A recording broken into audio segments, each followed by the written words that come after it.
छः बच्चे हैं, हम लेके कहाँ पे जाऊँ? पूरी परिवार लेके सती जाऊँगी, मैं मर जाऊँगी। बोल रहे हैं मर जाओ, चलेगा। जो आदो यहाँ पे मुझे दिया था सर, 7 लाख रुपया मुझसे ले लिया और मेरा घर भी टूट रहा है। मैं छोटे छोटे बच्चे लेके मैं कहाँ पे जाऊँ? यहाँ धमकी दे रहा है कि निकरो चाहे जिन निकरो, मैं बीसीजी लगा के तोड़ रहा हूँ, मरो चाहे जिन मरो। वह सोनी एक है, उसके हाथ लगा दिया, उसके मार के नहीं तब बाहर निकाला। आप देख रहे हैं महानगर समाचार और मैं हूँ अशोक निगम। कुछ को तोड़ता है, कुछ को छोड़ता है, ऐसा आखिर क्यों? ये छोड़ने और तोड़ने के पीछे यहाँ पर चलता है दबाव तंत्र। कल यहाँ पर पत्रा सेट के ये जो जितनी भी आप चाली देख रहे हैं, यहाँ पर बड़े पैमाने पर तोड़क कार्रवाई हुई, वो भी बारिश के मौसम में, जबकि सुप्रीम कोर्ट के निर्णय और महाराष्ट्र के जीआर के अनुसार इस झोपड़े को या इस पत्रा सेट को बारिश के मौसम में नहीं तोड़े जा सकते। लेकिन क्यों तोड़ा गया, ये तो मनपा आयुक्त ही बता सकते हैं कि किस दबाव के तहत ये तोड़क कार्रवाई हुई।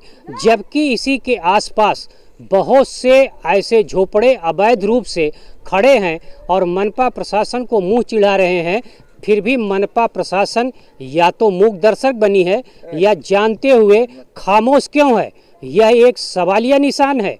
और प्रभाग 6 के अंतर्गत जो अतिक्रमण प्रमुख हैं नरेंद्र चौहान पिछले कुछ सालों से एक ही स्थान पर बैठे हैं और उनका काम है कि जहां पर अतिक्रमण हो उस अतिक्रमण को हटाने की जिम्मेदारी निभानी चाहिए, परंतु जिम्मेदारी निभाते नहीं। बाद में जब बन जाता है तब जाके उसको दबाव के तहत तोड़क कार्रवाई करते हैं। अब सवाल ये है कि ये रातों रात इतने पत्राचाल तो बने नहीं, और जब बने तो आप मनपा प्रशासन आयुक्त अतिक्रमण विरोधी दस्ता क्या कर रहे थे? अब ये सवाल ये है कि इनको, चूंकि मेरे जानकारी में कुछ वोटर हैं और कुछ वोटर भी नहीं हैं, जहां इसके पहले एक गरीब को गीता जैन ने घर बचाने के लिए थप्पड़ मारा, लेकिन इस एरिया में 24 घंटे हो जाने के बाद कोई भी प्रतिनिधि अभी तक इनकी हालचाल लेने के लिए नहीं आया और ये दर बदर भटक रहे हैं। अब देखना ये है कि इनको न्याय मिलता है या इसी तरीके ये दर बदर भटकते रहेंगे।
आज जो कार्रवाई जिस तरह से हुई है, इस कार्रवाई का हम पहले जाहिर निषेध करते हैं।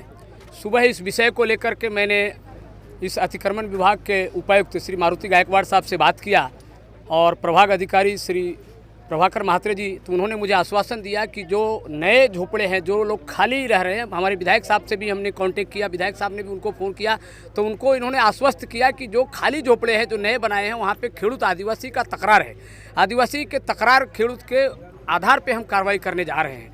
मेरा एक सवाल खड़ा होता है, मेरा एक सवाल है मनपा प्रशासन से और पुलिस प्रशासन से। महाराष्ट्र की जो कायदा बनी है आदिवासी एक्ट, उस एक्ट में सीधा लिखा है कि लेने वाला जितना गुनाहगार है उससे ज़्यादा ज़मीन बेचने वाला आदिवासी गुनाहगार है।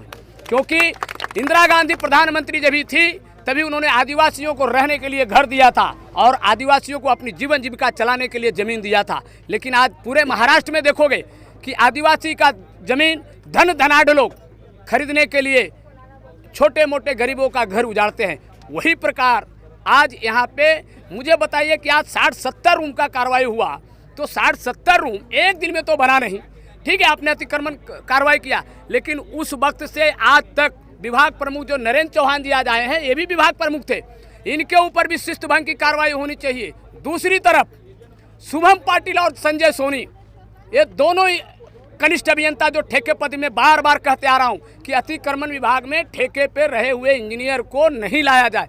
जिन्होंने 60-60 हज़ार रुपया लेके 50-50 हज़ार रुपया लेकर करके अतिक्रमण को बढ़ावा दिया, उनके ऊपर क्या कार्रवाई करेंगे। मैं आयुक्त दिलीप ढोले साहब से और मारुति गायकवाड़ से विनती करता हूँ कि ये जो अतिक्रमण करने वाले जो भूमाफिया बोलते हैं, तो उनसे ज़्यादा भूमाफिया उनके अधिकारी हैं, क्योंकि उनके अधिकारियों ने ये बनने क्यों दिया। 60-60 हज़ार रुपये लेकर के शुभम पाटिल, में मारुति गायकवाड़ साहब से कहेंगे कि वो स्थापना के ऊपर है। आयुक्त ढोले साहब भी अच्छे हैं, मारुति गायकवाड़ साहब भी अच्छे हैं। शुभम पाटिल और संजय के ऊपर सोनी के ऊपर बरतरफ की कार्रवाई करें, उनको यहाँ से नौकरी से निकालें। और नरेंद्र चौहान जी आज 8 महीने से इस क्षेत्र में कभी नहीं आए, तो ये विभाग प्रमुख है, प्रभाग अधिकारी से ऊपर इनका पोस्ट है। इन्होंने 1 साल का इनका पगार जो लिए हैं वो मनपा वापस ले कि इन्होंने क्या काम किया यहाँ पे। गौर गरीबों को आज झोपड़े उजाड़ रहे हैं बारिश के अंदर।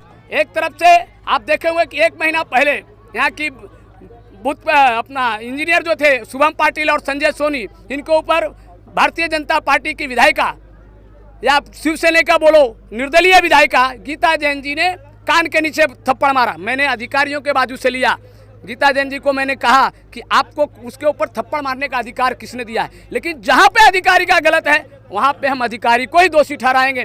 आज मेरा एक ही रिक्वेस्ट है, एक ही कहना है कि इसके बाद एक भी झोपड़े बनने नहीं चाहिए, एक भी अनाधिकृत बांधकाम नहीं होना चाहिए। यही विभाग प्रमुख नरेंद्र चौहान जी को इस एरिया का जवाबदारी दें और उनके ऊपर 1 साल का जो पेमेंट उन्होंने लिया है वो पेमेंट उनसे वापस ले।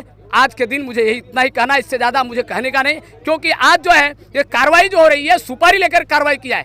लेकिन जिस तरह से इशारा करके ये आदमी बता रहा है कि इसके ऊपर कार्रवाई करो, ये आदमी बता रहा है इसके ऊपर कार्रवाई कर, तो ये तो सुपारी लेकर के कार्रवाई हो रही है। इस कार्रवाई का हम निषेध करते हैं। आज जो मेरा बंदर महापालिका प्रभाग क्रमांक 6 के नरेंद्र चौहान जो कार्रवाई कर रहे हैं, ये जो 73 का प्लॉट है, ये बाहर के कुछ है ना, ये आदिवासी के छुटभैया नेता, ये नंदू, ये झोलर जो कंपनी जितनी भी है ना, ये वसूली पिरले जो उनको बोलते हैं, आदिवासी लैंड में जाना, आदिवासी को भड़काना और वहाँ से वो लोग को आदिवासी को भड़का के मतलब बार बार एक जगह 4-4 जन को बेचना, यहाँ पे ये 73 में अड्डा बना दिया है। और उन्हीं के तकरार के अनुसार महापालिका ने यहाँ पे कल के प्रभागारी मेरे ख्याल से ये 6-10 बार यहाँ पे टूटा।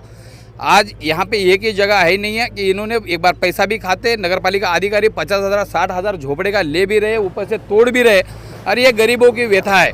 आज महाराष्ट्र शासन और सुप्रीम कोर्ट का जीआर है, वो जीआर के अनुसार बारिश में झोपड़ा नहीं तोड़ना चाहिए। नया जो बांधकाम है, भारतीय जनता पार्टी उसका समर्थन नहीं करते या हम नगर शो बोल के समर्थन नहीं करते, लेकिन यही परिसर में एक साइड में बड़े बड़े सुपारी लेके रिपेयर के नाम पे शेड बन रहे, स्वागत बार बन रहा है, अमर पैलेस बांधकाम मतलब तोड़ दिया। यहाँ के विधायक प्रताप सरनाइक जी ने यहाँ पे कम से कम 15 से 18 बार का अनलीगल का बांधकाम का मतलब लेटर दिया था, उसके विधानसभा में विषय हुआ, तोड़ा। लेकिन एक बात मीरा भाईंदर महापालिका में बड़े लोगों को बचाने के लिए, बड़ी वसूली करने के लिए बड़े का बच्चा और गरीब का काटा, ये भूमिका महापालिका में चल रही है। इसका हम लोग जाहिर निषेध करते। प्रशासन जरूर, अगर इधर हम लोग आज नगर सेवक नहीं है, प्रशासक है, लेकिन प्रशासन से एक झोपड़पट्टी धारक से माध्यम से विनंती है, क्योंकि ये जो दोहरी भूमिका प्रशासन अभी के आपके अधिकारी बचाओ। सोनी को कान के नीचे आमदार ने क्यों मारा? आज झोपड़े का पैसा लेने के लिए तुम ही जाते हो, 60,000 वसूली तुम ही करते हो, बाद में तोड़ने के लिए तुम ही जाते हो। अधिकारी की बदली होने के बाद अभी जब तक बचाव था, सोनी था, तब तक कार्रवाई क्यों नहीं की गई? आज कार्रवाई क्यों? नरेंद्र चौहान इधर विभागीय अधिकारी थे, विभागीय अधिकारी रहने के बाद आज बचाव ने क्या किया? नरेंद्र जो चौहान जो आए तोड़ने के लिए, विभागीय अधिकारी यही थे ना, उन्हीं के अंडर में बचाव काम करते थे ना, तभी ये सोए थे क्या? जब ये बांधकाम हो रहा था उस टाइम में पैसा मिला तो ठीक है, पैसा नहीं मिला ये खा के जाएगा, दूसरा आएगा, दूसरा वसूली करेगा। ये काशीमेरा में चल रहा है, इसका हम लोग जाहिर निषेध करते। अगर महापालिका को कमिश्नर से हम विनंती करते, सरकार हमारी है, प्रशासन हमारा है, हमें अगर हमारे सरकार के विरोध में रास्ते पे उतरने का बल्कि ये मत कीजिए, नहीं तो मजबूरन ये झोपड़पट्टी पे अन्याय होगा तो भारतीय जनता पार्टी काशीमेरा विभाग मीरा भाईंदर महापालिका में मोर्चा निकालेगा। इसमें कोई दो मत नहीं है, ये अन्याय रुके और बारिश में सभी लोग, क्योंकि कायदा ये सभी के लिए, महापालिका अधिकारी के लिए, हमारे लिए भी है, पुलिस के लिए भी है, लेकिन सुप्रीम कोर्ट का जीआर रहने के बावजूद भी गरीबों की जो कई सालों से यहाँ पे रहते जूने झोपड़े तोड़ा जा रहा है, उसका हम लोग विरोध करते हैं। हमने तो बहुत कोशिश की यहाँ पे कि पुराने झोपड़ों को हाथ ना लगे, नए का हम कार्रवाई ना करें ये नहीं कह रहे, लेकिन पुराने झोपड़े उनके हमने कई सारे पेपर भी दिखाए, टैक्स दिखाए, एग्रीमेंट दिखाए, फिर भी ज़बरदस्ती उसके ऊपर कार्रवाई की गई। बारिश में ऐसा कहा जाता है कि बारिश में कार्रवाई नहीं होती, जीआर है गवर्नमेंट का, लेकिन उसके बावजूद भी अगर यहाँ पे कार्रवाई हो रही है तो ये प्योर और प्योर सुपारी लेके काम हो रहा है, क्योंकि यहाँ पे जो जगह मालिक है वो तो कहीं दिख रहे नहीं है, वो तो कहीं पे बात करते हुए दिख रहे नहीं है, कोई भलते ही लोग हैं जो ये तोड़ो वो तोड़ो। आज अनजान चेहरे यहाँ पे नगर पालिका के कर्मचारियों को, अधिकारियों को रूम दिखा रहे, ये नया है वो नया है। आज आप बताओ, खेडूत लोग दिखा रहे नहीं है, कोई नया चेहरा आकर अगर यहाँ पे तोड़वा रहा है तो उसका क्या यहाँ पे रोल है? प्रशासन ने जो कंप्लेंट करता है तो उसका पहला बेस जानना चाहिए कि उसकी तकरार क्यों कर रहा है, कौन कर रहा है, खेडूत कर रहा है या खेडूत का कोई सुपारी लेके काम कर रहा है। ये सारा के सारा काम सुपारी लेके काम किया जा रहा है, क्योंकि झोपड़ा रातों रात नहीं बनता। यहाँ पे 15 से 20 झोपड़े आज तोड़े हुए हैं। आज 15 से 20 झोपड़े क्या रातों रात बने हैं? लेकिन रातों रात बनने वाला झोपड़ा समझ में आ जाता है। हमारे सामने कई सारे पुराने झोपड़े, जैसे हमने टैक्स देखे 2018-19 के टैक्स है, 4-5 साल पुराने टैक्स है, हम दिखा चुके हैं, लेकिन फिर भी उन्होंने नहीं माना। ज़बरदस्त तरीके से यहाँ पर तोड़ा कार्रवाई, सुपारी लेकर काम करने का काम यहाँ पर जाहिर तौर पे दिख रहा है। हम इसका विरोध करते हैं और निश्चित तौर पे हम आयुक्त साहब को विनंती करते हैं कि अपने कर्मचारियों को, अधिकारियों को पेपर देखने की सलाह दीजिए, क्योंकि वो बिना पेपर देखे काम कर रहे हैं। नया होगा तो हम उसको विरोध नहीं कर रहे हैं, लेकिन पुराना होगा तो हम उनके समर्थन में आएंगे।